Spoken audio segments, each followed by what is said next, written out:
Eron AQSh quruqlikdagi harbiy amaliyotni boshlasa, Birlashgan Arab Amirliklari va Bahrayn hududlarini egallab olish bilan tahdid qildi. Eronning IRIB davlat telekanali xabariga ko'ra, Qo'shma Shtatlar xatoga yo'l qo'ysa, Eron qurolli kuchlari Birlashgan Arab Amirliklari va Bahraynning qirg'oq bo'yi hududlarini qo'lga kiritishga hamda mintaqa qiyofasini o'zgartirishga tayyor. Eron raketalari Isroil janubidagi Negev hududida joylashgan fosfat korxonasini nishonga oldi. Isroil mudofaa kuchlari hozirgacha Eron nishonlariga 15 mingdan ortiq zarbalar berdi va bu 12 kunlik urushdagi zarbalardan 4 baravar ko'p. Isroil Quds.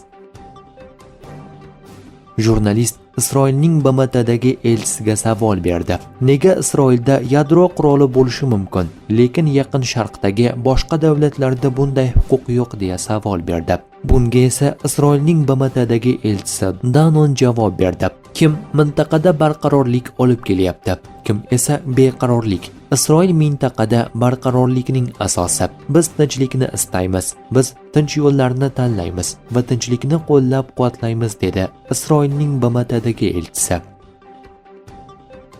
Eron razvedka vazirligi Tehron viloyatida Mossadga oid 39 nafar agent qo'lga olindi. Ulardan qurol, o'q-dori va Starlink sun'iy yo'ldosh qurilmalari musodara qilindi. Eron parlamenti raisi Muhammad Bokir G'olibov AQShning mintaqadagi barcha harakatlarini, ayniqsa qo'shin joylashtirishlarni diqqat bilan kuzatib boryapmiz. Generallar qilgan xatoni askarlar tuzata olmaydi. Ular Netanyahuning xayollariga qurbon bo'lishadi. Yerimizni himoya qilish borasida qat'iyatimizni sinab ko'rmang dedi Muhammad Bokir G'olibov. The New York Times Isroilning Livanga bostirib kirishini bosqin deb atashdan bosh tortdi va kuzatuvchilar noroziligiga sabab bo'ldi. Isroil armiyasi bir oz oldin Tehron hududida keng ko'lamli havo hujumlarini amalga oshirdi.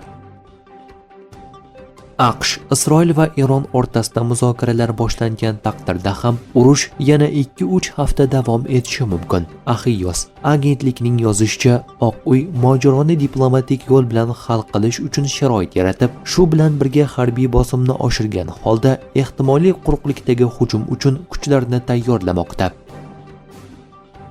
Eron Islom inqilobi qo'riqchilari korpusi AQSh bazalarini yopishni talab qilmoqda. The Wall Street Journal nashri manbalariga tayanib xabar berishicha, Eron Islom inqilobi qo'riqchilari korpusi mamlakat ichidagi ta'sirini yanada kuchaytirgan va AQSh bilan ehtimoliy muzokaralar oldidan qator talablarni ilgari surmoqda. Jumladan, Tehron Fors ko'rfazi davlatlarida joylashgan barcha Amerika harbiy bazalarini yopishni talab qilmoqda. AQShning Eronga qarshi harbiy amaliyot xarajatlari 30 milliard dollardan oshdi. Eron Abraham Lincoln aviatashuvchi kemasida bir nechta qanotli raketalar uchirilganini e'lon qildi. Eron armiyasi matbuot xizmatining ma'lum qilishicha, raketalarning bir qismi harbiy kemaga kelib tushgan.